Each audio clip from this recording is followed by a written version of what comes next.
Good morning, class. First of all, I want to apologize for being late. Typically, you will receive videos on Monday mornings, early Monday mornings. However, I was out yesterday, but I'm back on today. I've graded your discussion if you've responded to at least two other students in class, and I've also graded assignments if you've submitted them. I am impressed with the dialogue that's going on in the discussion board. You guys are on point in the discussion board. Be sure to answer any questions if either I or your fellow classmates ask you questions. Be sure to answer them.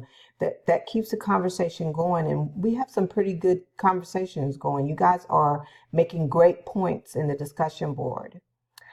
Great job last week with your assignments. I've graded all of those, so you can go into the grade book and check those. If by chance you didn't get an opportunity to submit on Sunday, you can still submit. We do have a late policy of 10% points taken off if you submit late. However, you can always still submit. I do not turn away work. Now, looking at week 2, we're going to move into grammar part 1, the parts of speech and punctuation. A couple of you have emailed me asking me questions for clarification on the 8 parts of speech. No, you do not have to have 8 parts of speech in one sentence. You create 10 sentences and you can disperse those 8 parts of speech throughout. One person wrote a paragraph and she just labeled the parts of speeches throughout the paragraph, which was an excellent idea. She kind of made it an autobiography, which was excellent.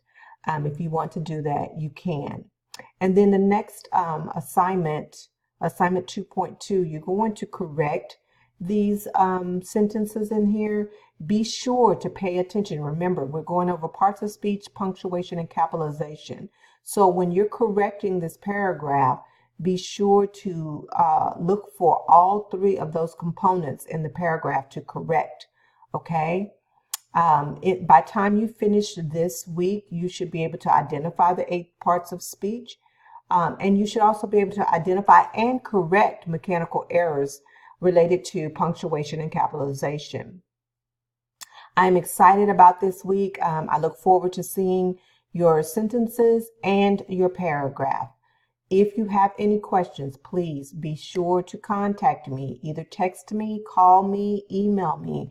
I'm always available. If I don't respond or answer at the time that you call or text, I will answer by the end of the day. Okay? I'm typically on my phone continuously, as you may know. All right, guys, I want you guys to have a great week.